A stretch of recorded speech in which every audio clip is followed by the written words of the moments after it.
요즘도 아내의 등을 보며 잠드십니까? 애탈 정도로 익숙하지만 결코 넘을 수 없는 빙하의 산맥처럼 낯선 그 등을 말입니다. 들리십니까? 그녀의 잔인할 정도로 규칙적인 숨소리가. 당신의 영혼은 소리 없이 절규하고 있는데 세상 평온하기만 한 그 위선적인 평화가 느껴지십니까? 아니면 두 사람의 관계가 너무나도 어색하고 메말라 버려서 서로 마주 보고 눕는 것조차 고문이 되어 버렸습니까? 그래서 한 뼘거리에 있으면서도 서로 다른 꿈속을 헤매며 애써 눈을 감고 있지는 않으신지요? 한번 기억을 더듬어 보십시오. 마지막으로 아내의 살결을 제대로 느껴본 것이 언제입니까? 물건을 건네주다 스치는 우연한 접촉 말고요.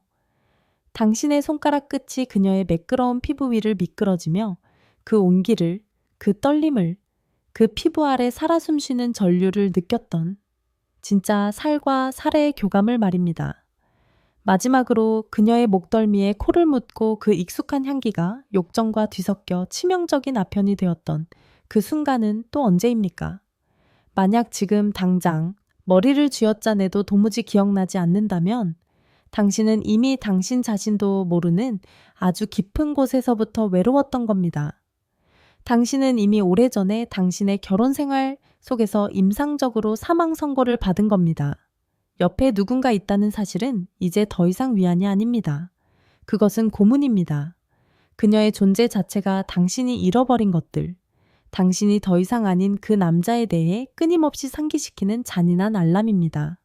아내가 당신을 보지 않고 당신 또한 무심코 혹은 의도적으로 그녀를 피해 눈을 감는 밤이 고장난 테이프처럼 반복된다면 그건 단순히 나이나 피로 탓이 될 수 없습니다. 제발 자기 기만은 그만두십시오. 그것은 두 사람 모두가 아무런 변명 없이 암묵적으로 내린 심장에 대한 사형 선고입니다. 문제는 말다툼에 있지 않습니다.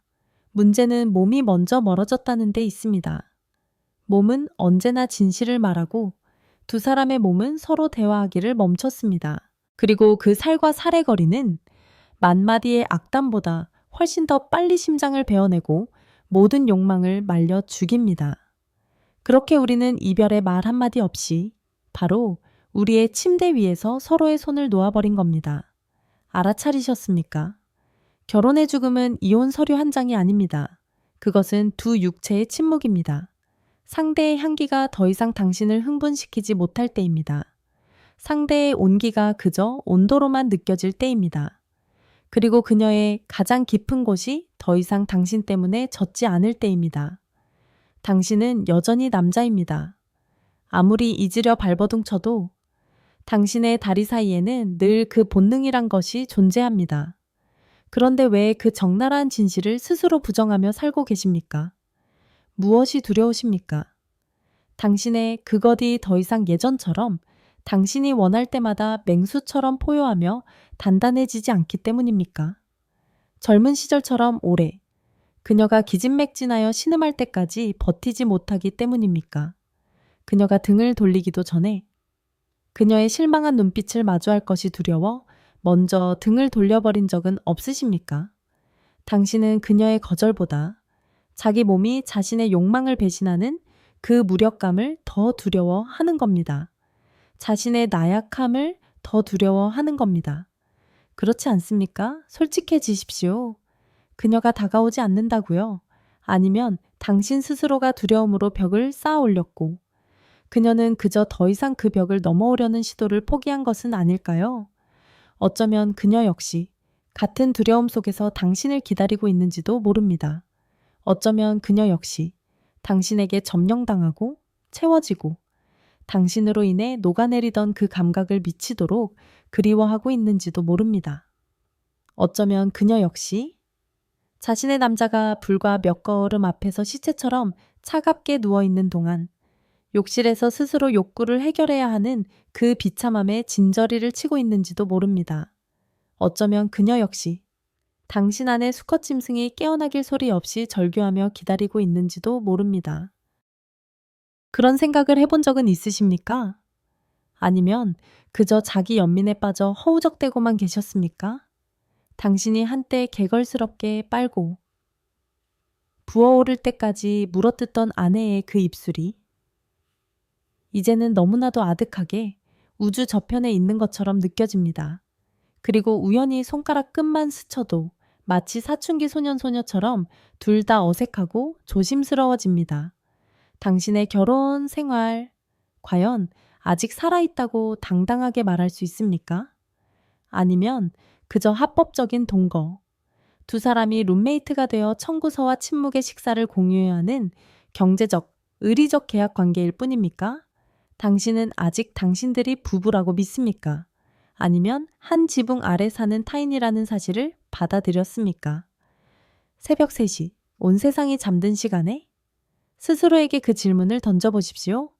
깊은 밤의 정적 속 문득 갈증을 느껴 잠에서 깨어 차가운 맨발로 화장실로 향하다.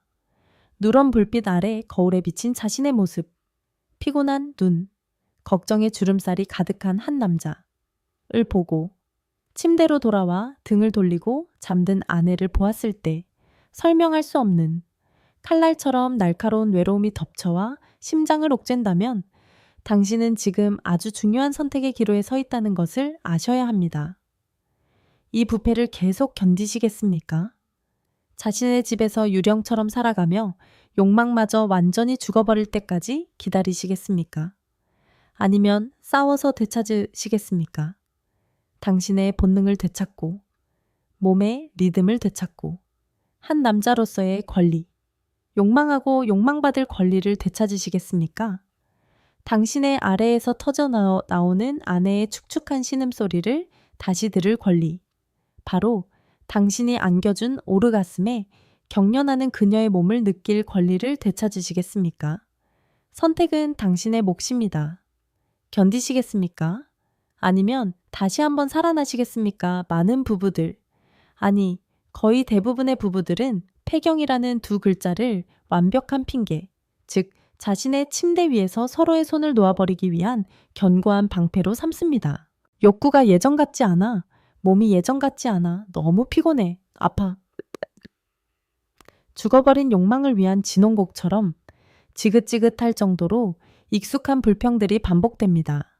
하지만 그 말들은 일부 사실일지언정 결국 서로를 밀어내고 둘 모두의 게으름과 두려움, 그리고 항복을 합법화하기 위해 무기화된 변명에 지나지 않습니다. 진짜 문제는 갑자기 찾아오는 열감이나 메마름에 있는 것이 아닙니다. 진짜 문제는 그 유독한 말들이 밤마다 반복될 때 그것들이 마치 부식성 강한 산처럼 살갗을 시들게 할 뿐만 아니라 심장까지 썩게 만든다는 데 있습니다. 그리고 한번 시들어버린 심장, 차가움에 익숙해지고 열정의 임상적 죽음을 받아들인 심장은 결코 다시 돌아오지 않습니다. 결코 예전처럼 욕망으로 두근거리며 스스로 뛰는 일은 없을 겁니다. 당신과 당신의 여자는 지금 바로 그 치명적인 변곡점에 서 있는 것이 아닙니까?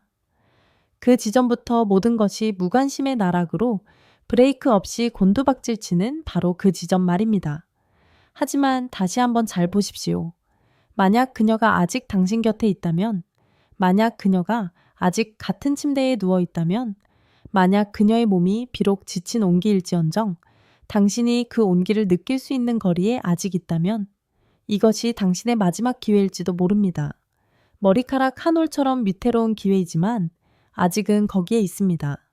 만약 당신이 폐경을 그저 여자가 밤에 잠을 좀 더 설치고 낮에 좀 더 까칠해지는 시기 정도로만 생각한다면 당신은 바보, 즉 평생의 파트너의 내면과 육체의 세계에 대해 완전히 무지한 문외한입니다. 지금부터 그 얄팍한 생각을 버리고 제가 하는 말에 귀를 기울이십시오. 폐경은 단순히 생리적 변화가 아닙니다. 그것은 생존을 건 전쟁입니다. 부부의 침대 위 지형과 온도를 완전히 바꿔버리는 지각 변동입니다. 이 시기에는 남자도 여자도 더 이상 자기 자신이 아닙니다. 여자의 몸은 호르몬이 반란을 일으키고 건조함과 통증이 상조하는 적이 되는 전쟁터가 됩니다. 그녀는 자신의 몸에게 배신당했다고 느낍니다. 더 이상 온전한 여자도 욕망의 대상도 아니라고 느낍니다. 그리고 남자의 몸은 그 거절과 냉대를 마주하며 자기 자신을 의심하기 시작합니다. 그것은 더 이상 명령을 듣지 않고 자신감은 증발하며 그는 자신의 욕망 자체를 두려워하기 시작합니다. 몸이 먼저 변하고 마음이 그 뒤를 따릅니다. 한때 그림자처럼 하나였던 두 몸은 이제 각자 외로운 섬이 됩니다. 부부는 같은 집을 공유하고 같은 침대에서 자고 같은 식탁에 앉아 있지만 각자의 세계 속에서 완전히 고독해집니다. 하지만 이상하지 않습니까? 이 적나라하고 기묘한 진실이 그렇게 서로에게 분노하고 넌더리를 내고 외로워하고 심지어 혐오하면서도 왜 폐경기의 대부분의 부부들은 이혼하지 않는 걸까요? 한마디 대화도 없이 얼굴도 쳐다보지 않고 손가락 하나 건드리지 않으면서 왜 그들은 비극적인 결말을 향해 가지 않고 그 무미건조한 동거를 계속하는 걸까요? 그 이유는 자식도, 재산도, 소위 말하는 정도 아닙니다. 이유는 아주 간단하고 아주 본능적입니다. 그들 사이에 아직 끝나지 않은 무언가가 남아있기 때문입니다. 보이지 않는 끈, 아직 다 갚지 못한 빚, 그것이 바로 섹스입니다. 그들이 더 이상 감히 입에 담지 못하는 단어이지만 여전히 그들을 묶어두는 유일하고 강력한 힘입니다. 오해하지 마십시오. 영화처럼 로맨틱한 섹스가 아닙니다. 그것은 유령입니다. 과거 뜨거웠던 밤들의 유령. 당신의 아래에서 그녀의 몸이 녹아내리던 감각의 유령. 당신이 가장 깊은 곳으로 들어갔을 때 터져 나오던 그녀의 축축한 신음소리의 유령. 채워지고 소유당하고 하나가 되던 그 감각의 유령. 살갗에 깊이 새겨진 그 기억. 오직 벌거벗은 두 육체만이 이해하는 그 언어는 여전히 공기 중 어딘가를 떠돌고 있습니다. 아직 완전히 죽지 않았습니다. 그리고 바로 그 해결되지 않은 살의 빚이 그들의 발목을 잡고 있는 것입니다. 부부간의 성생활, 더 적나라하게 말해 육체적 접촉은 끊어진 모든 연결고리를 되살릴 수 있는 유일하고 가장 강력한 열쇠입니다. 상투적인 사과는 필요 없습니다. 의미 없는 선물도 필요 없습니다. 가식적인 로맨스는 더더욱 필요 없습니다. 그 모든 것을 잊으십시오. 이것을 상상해 보십시오. 수개월. 수년간의 침묵 끝에 어느 날 밤, 당신은 아무 말도 하지 않습니다. 그저 그녀를 바라봅니다. 피곤하거나 책망하는 눈빛이 아닙니다. 자신의 먹잇감을 다시 찾은 포식자의 눈빛입니다. 자신이 무엇을 원하는지 아는 남자의 눈빛입니다. 그리고 당신은 다가가 단호하고 강하게 그녀를 품으로 끌어당깁니다. 당신은 묻지 않습니다. 행동합니다. 그녀에게 키스합니다. 입술에 가볍게 하는 키스가 아니라 그녀의 숨을 빼앗고 너는 내 것이라고 말하는 깊고 축축한 소유욕 넘치는 키스입니다. 당신의 혀가 그녀의 입안을 침범하며 오랫동안 잊혔던 그 맛을 다시 봅니다. 처음에는 그녀가 저항하고 당신을 밀어낼지도 모릅니다. 하지만 여자의 몸은 거짓말을 할 줄 모릅니다. 당신이 충분히 강하고 단호하며 당신의 몸이 거절을 용납하지 않는 남자의 신호를 발산한다면 그녀의 몸은 자신의 이성을 배신할 것입니다. 차가움이 녹기 시작할 것입니다. 메마름은 인공적인 윤활제가 아니라 그녀 몸 가장 깊은 곳에서부터 솟아오르는 욕망의 샘물로 적셔지기 시작할 것입니다. 단 한 번의 그 뜨거운 접촉, 만족이 아니라 주권을 재확인하고 침묵의 장막을 찢어버리기 위한 그 섹스는 더 이상 서로를 보지 않던 두 눈을 다시 마주보게 할 것입니다. 그것은 잠자던 두 심장을 깨우는 강력한 전기 충격이 될 것입니다. 당신이 그녀의 몸 위에 올라타 당신의 살갗 아래에서 그녀의 살갗을 느끼고 그녀의 가쁜 숨소리를 듣고 그녀의 목덜미에서 땀의 짠맛을 보고 너무나 오랫동안 비어있던 그 공허함을 당신이 들어가 채울 때 모든 말과 모든 서운함은 무의미해집니다. 그 순간 두 사람은 명목상의 부부가 아닙니다. 두 사람은 가장 원시적이고 진실한 언어로 소통하는 수컷과 암컷으로 돌아갑니다. 오르가슴의 격려는 항복이자 재탄생이 될 것입니다. 그리고 그것이 시작이 되어 서서히 다리를 다시 놓고 굳게 닫혔던 마음의 문을 여는 첫 번째 벽돌이 될 것입니다.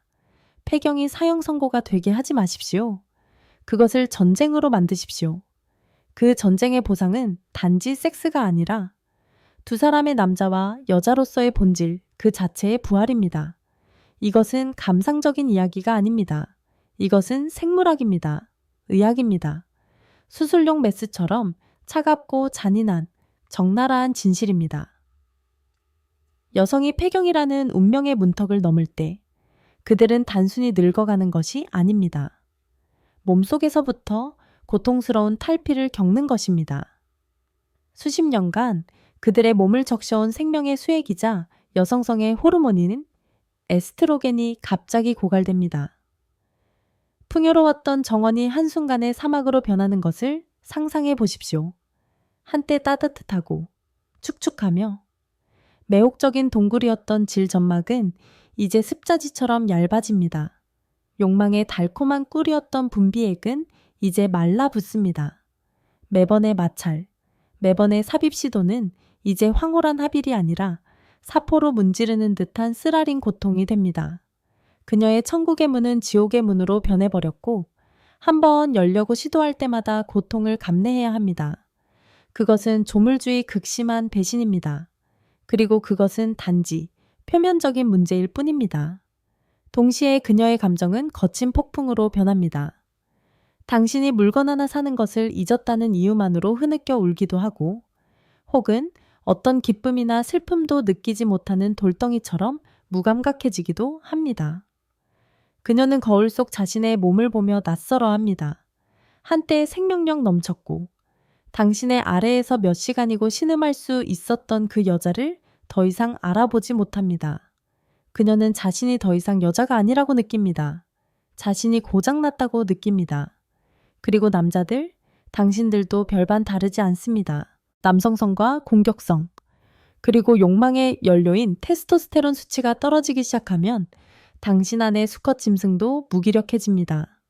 당신의 총이 흐물흐물한 상태에서 전투 준비 태세로 전환되는 데는 더 오랜 시간이 걸리고 더 많은 애무와 자극이 필요합니다. 그리고 때로는 마음이 욕망으로 절규하더라도 그것은 배신자처럼 미동도 하지 않습니다. 당신의 생명력을 증명하는 하얀 액체인 전객의 양도 현저히 줄어들고 콸콸 쏟아지는 샘물이 아니라 겨우 몇 방울의 힘없는 액체에 불과하게 됩니다. 성욕 또한 낡고 빛바랜 사진처럼 점차 희미해집니다. 하지만 진짜 문제는 단순히 몇몇 기관의 기능이 저하되는 것이 아닙니다. 치명적인 문제는 이 변화가 암보다 더 위험한 바이러스, 즉 회피라는 습관을 만들어낸다는 데 있습니다. 처음에는 오늘 너무 피곤해, 내일 중요한 회의가 있어, 허리가 또 아프네, 와 같이 두 사람 모두 암묵적으로 동의하는 무해한 거짓말로 시작됩니다. 하지만 그 오늘이 일주일이 되고 한 달이 되고 그러다 어느 순간부터는 욕실에서 서로의 맨몸을 우연히 보는 것조차 어색하고 불편해집니다. 당신은 그녀의 처진 가슴을 보고 그녀는 당신의 나온 배와 나약함을 봅니다. 상대의 몸은 더 이상 욕망의 대상이 아니라 자기 자신의 쇠락을 비추는 거울이 됩니다. 그렇게 부부는 어설프고 실패할 위험이 있는 스킨십 시도보다 서로에게 등을 돌리고 침묵 속에서 잠드는 회피가 더 편안한 관계로 고착됩니다. 침대는 차가운 무형의 국경선으로 나뉜 영토가 되어버립니다. 하지만 바로 여기, 이 절망의 벼랑 끝에서 놀라운 연구 결과 하나가 있습니다. 당신의 결혼 생활의 마지막 구명정이 될 수도 있는 차갑지만 명백한 과학적 사실입니다. 미국의 저명한 클리블랜드 클리닉은 56대 부부 1000쌍을 대상으로 10년간의 추적 조사를 실시했습니다. 그 결과는 단순한 숫자가 아니라 신탁과도 같은 메시지입니다. 최소 일주일에 한 번 이상 규칙적인 성생활을 유지한 부부는 관계를 완전히 중단한 부부에 비해 이혼율이 무려 7%나 낮았습니다. 이 숫자를 생각해 보십시오. 거의 절반입니다. 섹스는 단지 섹스가 아닙니다. 그것은 접착제입니다. 게다가 침대 위에서 여전히 전투를 벌이는 그룹은 우울증 발병률이 38% 더 낮았고 평균 수면 시간은 매일 밤 1시간 더 길었습니다. 왜일까요? 해답은 조물주가 선사한 화학적 칵테일, 어떤 의사도 처방할 수 없는 약에 있습니다. 두 몸이 하나로 섞이고 살과 살이 마찰하며 오르가슴이 폭발할 때 뇌는 호르몬의 폭풍을 분비합니다. 쾌감을 느끼게 하고 파트너에게 중독되게 만드는 보상 호르몬, 도파민, 신뢰와 친밀감을 묶어주는 보이지 않는 접착제이자 상대를 껴안고 안전함을 느끼게 하는 퐁 호르몬, 옥시토신, 그리고 스트레스와 불안, 심지어 육체적 고통까지 없애주는 자연 진통제 엔도르핀. 제 말뜻을 아시겠습니까? 이것은 철학이 아닙니다. 구원을 위한 화학 공식입니다. 아내가 관계 시 통증을 느낀다고요? 오르가슴은 가장 강력한 진통제인 엔도르핀을 분비할 것입니다. 그것이 예전 같지 않아 자신감이 없다고요. 그녀의 오르가슴에서 나오는 도파민이 당신의 자존감을 위한 가장 강력한 자양강장제가 될 것입니다.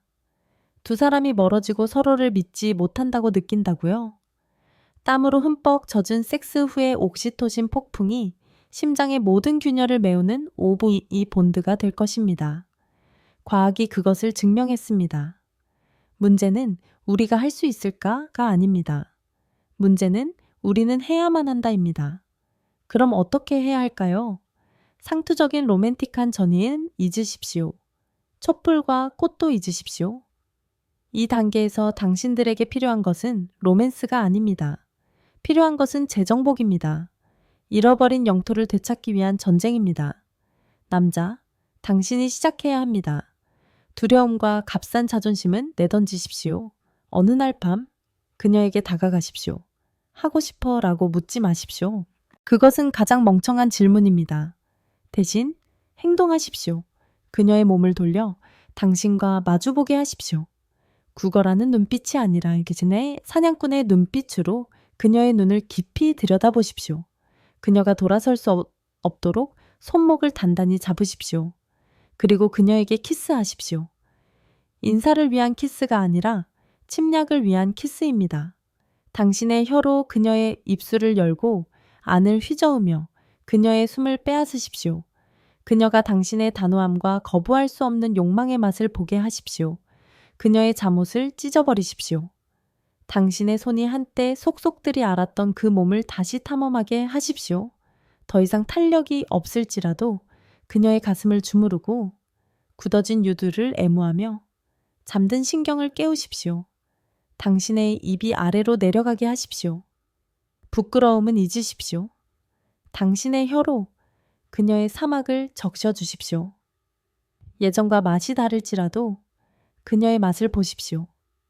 그녀가 신음할 때까지, 그녀의 몸이 걷잡을 수 없이 떨리기 시작할 때까지, 아주 조금이라도 생명의 물이 새어 나올 때까지 하십시오.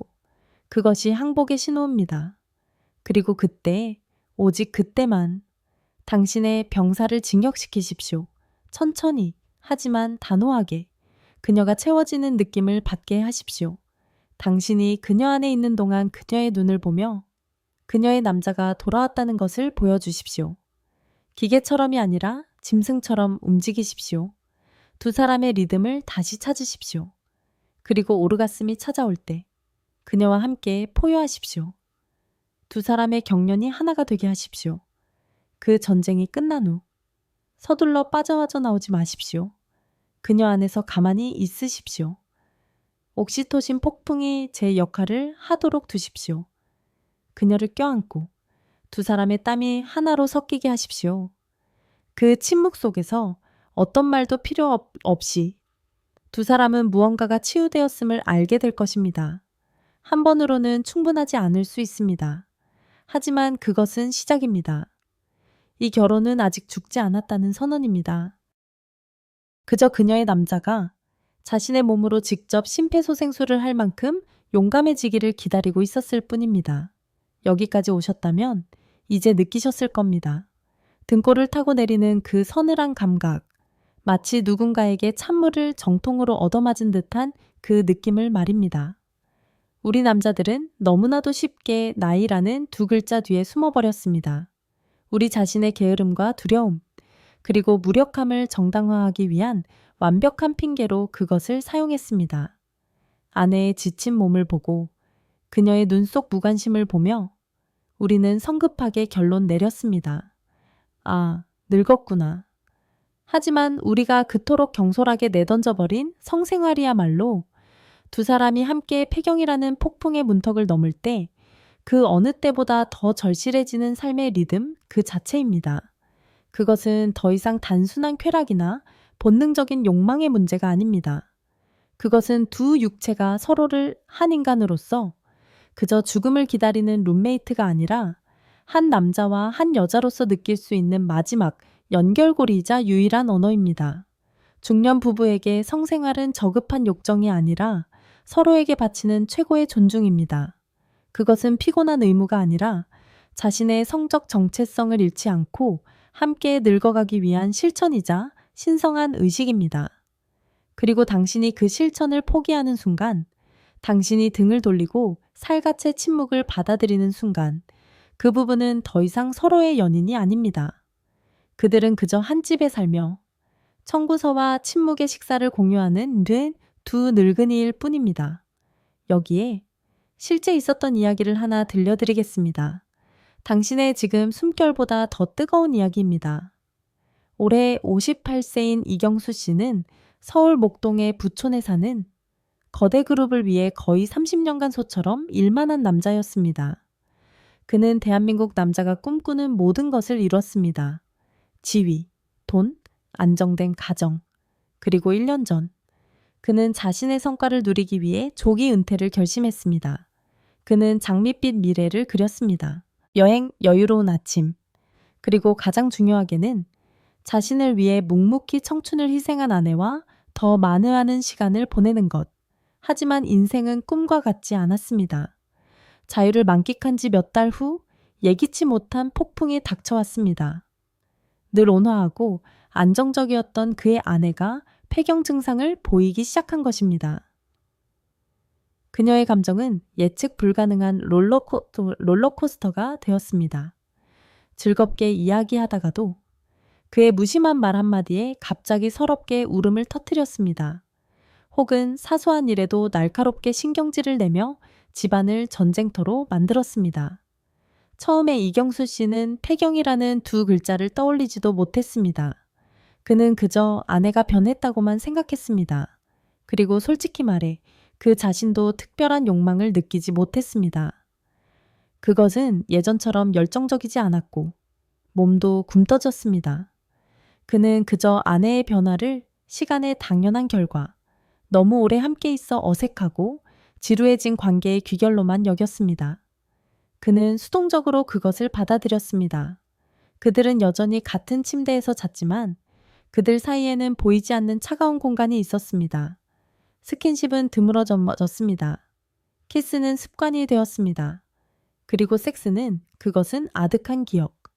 두 사람 모두 감히 언급하지 못하는 금단의 영역이 되어버렸습니다. 그는 아내의 거절이 두려웠고 아내는 아마도 그의 실망이 두려웠을 겁니다. 하지만 어느 날 밤 운명이 문을 두드렸습니다.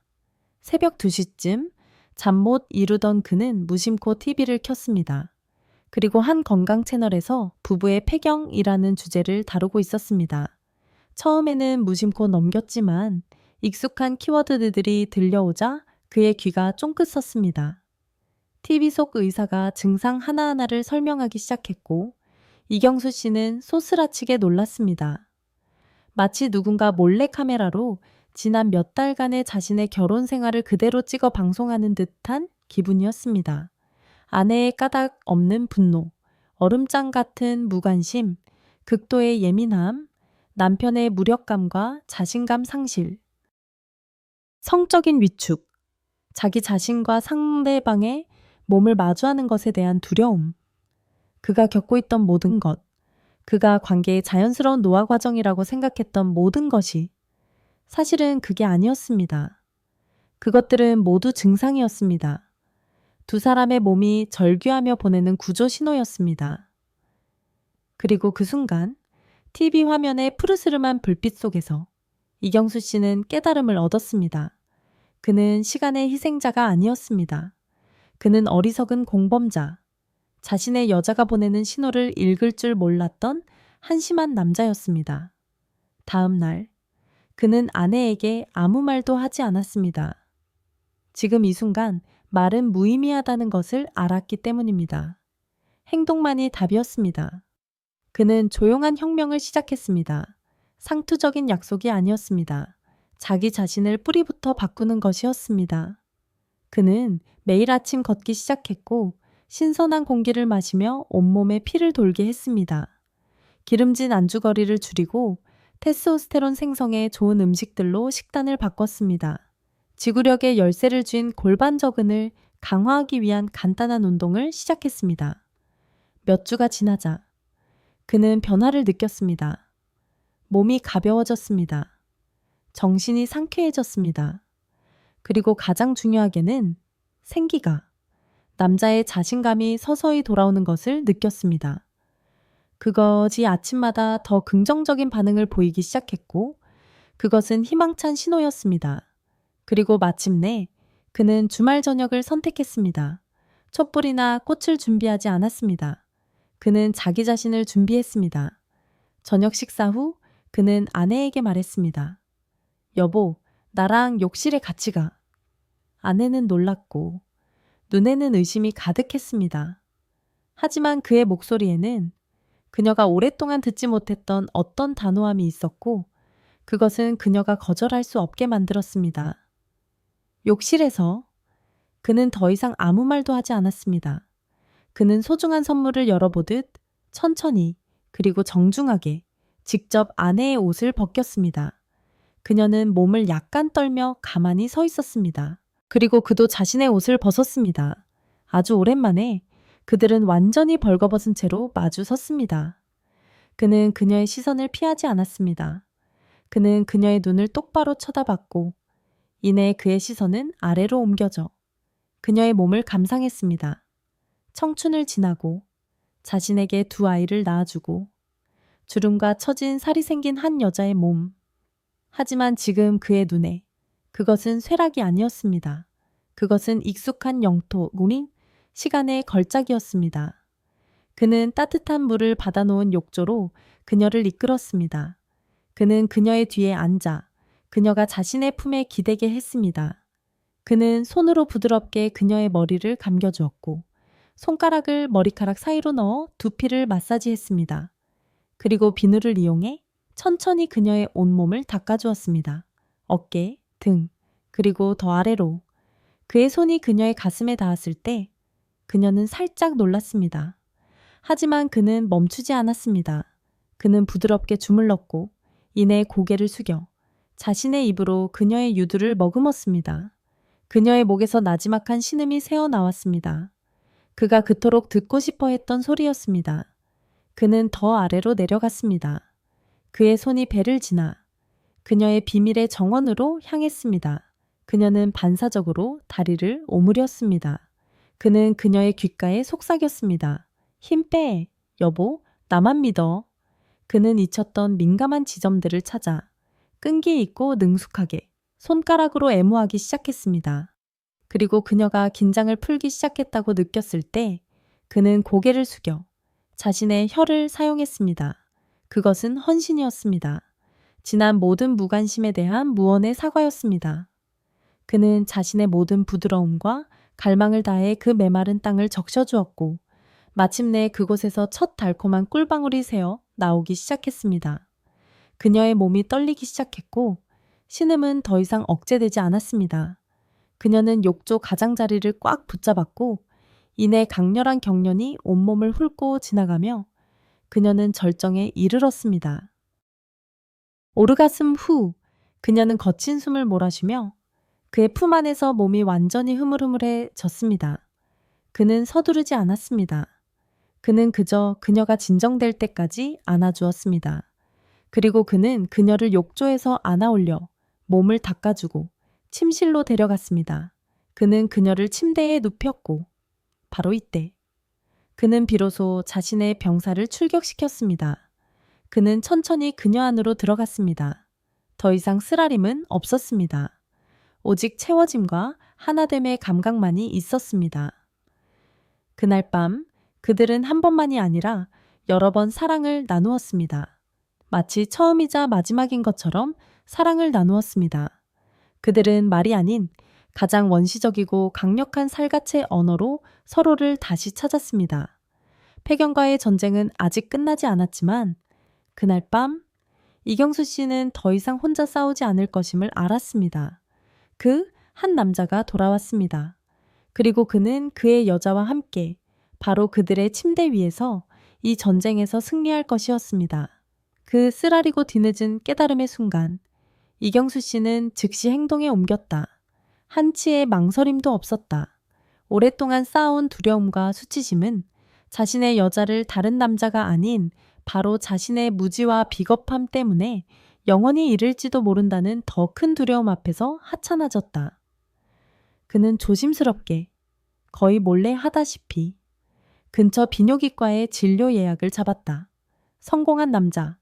한때 정상에 섰던 이가 이제 와서 말 못할 문제를 전문으로 다루는 병원 대기실에 앉아있는 그 기분은 경력상의 어떤 실패보다도 더 굴욕적이었다. 그는 근심 어린 얼굴의 다른 남자들 틈에 앉아 자신이 완전히 발가벗겨진 듯한 기분을 느꼈다. 그리고 마침내 무표정한 얼굴의 의사가 검사 결과지를 가리키며 그의 테스토스테론 수치가 같은 나이대 남성의 표준치보다 훨씬 낮다고 말했을 때 그는 충격을 받지 않았다. 그는 그저 확인 사살을 당한 기분이었다. 아, 그랬구나. 내 몸이 나를 배신했구나. 기계의 연료가 다 떨어졌구나. 그리고 나는 그 고장이 나라는 인간을 정의하도록 내버려 두었구나. 그는 1초도 지체하지 않았다. 그는 자신의 몸에 생명의 수액을 다시 주입해줄 남성 호르몬 보충 요법과 잠들어 있던 혈관들, 특히 남자의 제2의 심장으로 이어지는 혈관들을 깨워줄 혈액순환 개선 치료를 즉시 병행하기로 동의했다. 그 무렵 첫 호르몬 주사가 몸에 스며들기 시작할 때 이경수 씨는 서서히 아내에게 말을 걸기 시작했다. 날씨나 저녁 식사에 대한 의미 없는 대화가 아니었다. 그들 사이의 얼음벽을 뚫기 위한 노력이었다. 처음에는 어색하고 서툴렀다. 그는 부엌에 서서 묵묵히 요리하는 아내를 바라보았다. 그녀의 등은 여전히 거리감을 의미했다. 그는 깊이 숨을 들이쉬고 약간 떨리는 목소리로 말했다. 요즘 당신 많이 힘들어 보여. 그녀는 돌아보지 않았지만 잠시 동작을 멈췄다. 그는 이번에는 더 단호하게 말을 이었다. 나도 내 몸이 좀 이상한 것 같아서 그래서 병원에 다녀왔어. 바로 그 순간 그의 아내는 가스불을 껐고 몇 달 만에 처음으로 몸을 돌려 그의 눈을 똑바로 쳐다봤다. 그 눈에는 극도의 놀라움과 함께 무언가 부드러워지는 설명할 수 없는 안도감이 서려 있었다. 마치 이 무인도에서 혼자 싸우고 있는 것이 아니라는 듯이 마침내 자신의 동료가 그들이 같은 전쟁터에 있다는 것을 깨달았다는 듯이 그날 밤 작은 기적이 일어났다. 아주 오랜만에 두 사람은 TV 소리 없이 식탁에 마주 앉았다. 그리고 며칠간 이어지던 침묵의 벽이 서서히 한 조각씩 무너져 내렸다. 그녀는 갑자기 찾아오는 열감에 대해 자신의 몸이 더 이상 자기 것이 아닌 것 같은 느낌에 대해 이야기했다. 그는 자신감 상실에 대해 한 남자로서의 두려움에 대해 이야기했다. 그들은 해결책을 제시하지 않았다. 그저 들어주었다. 그리고 그것이 그들에게 필요한 전부였다. 그리고 어느 비 오는 밤, 여름비가 창밖으로 세차게 쏟아져 내리며 도시의 먼지와 그들의 마음속 찌꺼기까지 모두 씻어내는 듯했다. 거실 소파에 나란히 앉아 조용히 빗소리를 듣고 있던 두 사람은 조심스럽게 서로를 바라보았다. 더 이상 어색함이 아닌 이해와 무언의 초대가 담긴 시선이었다. 그가 천천히 손을 내밀었고 그녀는 망설임 없이 그 손을 잡았다. 그들은 오랫동안 버려졌던 성지를 함께 찾아가는 두 순례자처럼 조용히 손을 잡고 침실로 향했다. 침실의 희미한 스탠드 불빛 아래 그는 그녀를 침대에 앉히고 자신은 그녀 앞에 무릎을 꿇었다. 그는 부드럽게 그녀의 발을 들어 올려 자신의 무릎 위에 놓고 마사지를 시작했다. 그는 발가락 하나하나 발바닥을 주무르며 그녀가 긴장을 푸는 것을 느꼈다. 그리고 그는 고개를 들어 그녀의 눈을 깊이 들여다보았다. 미안해. 그가 속삭였다. 더 일찍 알아채지 못해서 당신을 혼자 두어서. 눈물이 그녀의 뺨을 타고 흘러내리기 시작했다. 그는 닦아주지 않았다. 그저 고개를 숙여 자신의 혀로 그 눈물의 짠맛을 보았다. 그리고 그는 그녀의 입술에 키스했다. 속죄에 억눌렸던 갈망의 키스였다. 그는 천천히 그녀를 침대에 눕혔다. 그의 무릎이 그녀 옆에 매트리스에 닿는 순간, 그가 팔을 뻗어 그녀의 허리를 감싸 안는 순간, 그리고 그가 아내의 젖은 눈을 깊이 들여다보는 순간, 이경수 씨는 가슴 깊은 곳에서부터 솟구치는 격렬한 감정을 느꼈다. 그것은 단순히 욕망이 아니었다. 그것은 사랑이었고 소중함이었으며 다시는 이 여자를 잃지 않겠다는 결심이었다. 그의 몸은 강렬하게 반응했다. 호르몬과 자신의 감정으로부터 힘을 얻은 그의 그것은 그 어느 때보다 단단하고 뜨겁게 만반의 준비를 마쳤다.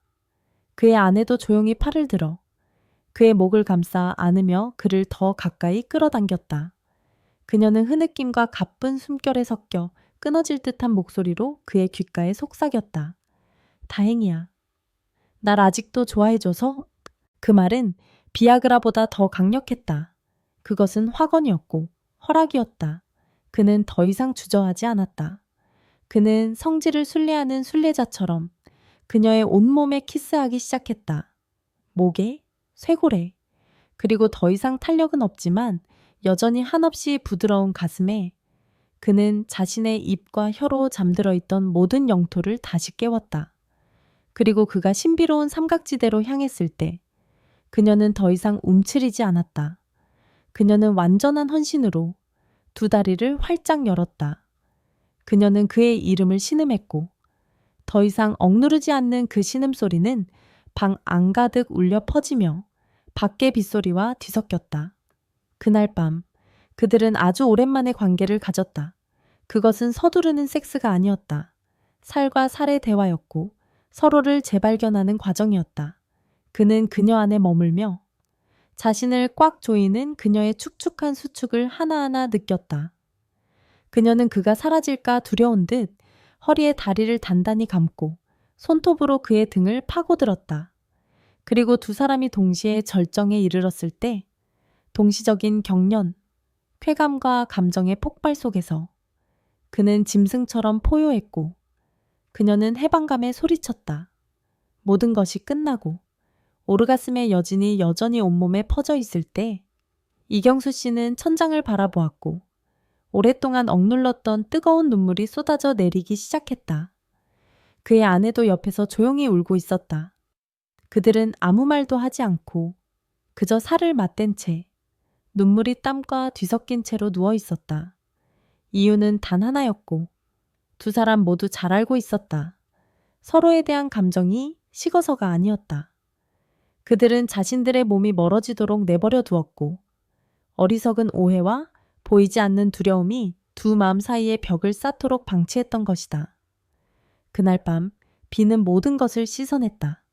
그들의 눈물은 메말랐던 사랑의 땅을 다시 적셔주었다. 그리고 그 섹스는 끝이 아니었다. 그것은 시작이었다. 앞으로는 폐경이라는 폭풍을 침묵이 아니라 살과 살의 합일로, 온기로, 그리고 결코 거짓말을 할 줄 모르는 유일한 언어, 즉 사랑하는 두 육체의 언어로 함께 맞서 싸우리라는 무언의 약속이었다. 쓸데없는 서두는 집어치우자. 대구 수성구에 사는 61세의 늙은이 유정현에 대해 이야기하자. 35년 동안 그는 스스로를 헌신적인 남편, 돈 버는 기계, 의무를 수행하는 노예라고 착각하며 살아왔다. 하지만 그 헌신은 자식들이 집을 떠난 후 족쇄가 되었다. 그것은 숨 막혀, 답답해 라는 지난 세월 동안 같은 침대에서 잠을 잤던 바로 그 여자에게서 나온 말로 되돌아왔다. 그리고 그녀는 침묵했다. 저주보다 더 무서운 침묵이었다. 그는 시도했다. 어둠 속에서 손을 뻗어보았지만 돌아온 것은 차가운 시선, 말없는 거절뿐이었다. 그리고 그는 포기했다. 그는 스스로를 더 이상 남자가 아니라 법적인 동거인일 뿐이라고 되뇌었다. 하지만 어느 늦은 밤 맥주 몇 잔에 고독과 공허함이 그의 심장을 핥히었다. 그는 핸드폰을 들었다. 위로를 찾기 위해서가 아니라 아마도 자신의 실패를 확인하기 위해서였을 것이다. 그리고 그는 그것을 보았다. 한 영상. 그와 같은 또 다른 늙은이. 하지만 자신의 힘을 되찾고 자신의 여자를 다시 정복한 자. 처음에는 경멸하며 비웃었다. 하지만 그는 끝까지 보았다. 단 한마디. 그의 죽어가는 심장을 꿰뚫은 그 한마디 때문에 선격이 줄어든 게 아닙니다. 자신감이 줄어든 겁니다. 그것을 되찾으면 관계도 살아납니다. 다음 날 그는 비뇨기과를 찾았다. 더 이상 헌신적인 남편이 아니라 절박한 한 사내로서 그는 더듬거리며 물었다. 이 나이에 다시 가능할까요? 그리고 젊은 여의사는 동정심 없는 눈으로 그의 얼굴에 대고 쏘아붙였다. 그 비겁한 생각부터 바꾸셔야 합니다. 섹스는 나이의 문제가 아니라 준비의 문제입니다. 그리고 치료가 시작되었다. 테스토스테론 주사, 혈류를 뚫어주는 약, 그리고 간단한 스트레칭. 2주 후 거울을 보았을 때 그는 자신을 알아보지 못했다. 외모가 변해서가 아니라 기운 때문이었다. 얼굴에 혈색이 돌고 눈빛에서 피로가 사라졌다. 그리고 무엇보다 하체 깊은 곳에서부터 원초적인 감각이 되살아나기 시작했다. 세상 앞에서뿐만 아니라 한 여자 앞에서도 당당히 설 수 있을 것 같은 감각. 그날 밤 그는 용기를 냈다. 진부한 사과가 아니었다. 그는 간단한 질문을 던졌다. 요즘 잠은 잘 자. 그리고 그녀는 지친 목소리로 대답했다. 그냥 다 귀찮아. 단 한마디였지만 그것은 그에게 벼락과 같았다. 그는 깨달았다. 그녀의 몸이 지친 것이 아니라 그녀의 영혼이 메말랐다는 것을. 다음 날 그는 행동했다. 비싼 선물이 아니었다. 그는 그녀를 위해 차를 끓이고 그녀가 좋아하는 꽈배기를 사왔다. 오랜만에 같이 먹자. 그리고 며칠 후 그는 오랫동안 두려워했던 그 말을 꺼냈다. 우리 집 예전처럼 다시 한번 해볼까. 그리고 그는 그것을 보았다. 그녀의 눈에서 당황스러움, 놀라움, 그리고 희미한 불꽃, 기묘한 설렘. 그 눈빛은 마치 이렇게 묻는 듯했다. 당신, 정말로 아직도 나를 원하는 거야. 그날 밤 그들은 서로를 만졌다. 아주 조심스럽게, 마치 귀한 골동품을 다루듯이. 서툴렀지만 뜨거웠다. 서로에게 낯설어진 몸은 이제 처음처럼 새로웠다. 그리고 그가 그녀를 껴안았을 때 그녀는 그의 귓가에 어떤 신음보다 더 강렬한 속삭임을 남겼다. 당신? 아직 괜찮네. 나는 진짜 끝난 줄 알았어. 그것은 단지 칭찬이 아니었다. 그것은 인정이었다. 용서였다. 초대였다. 그 순간 그는 더 이상 헌신적인 남편이 아니었다.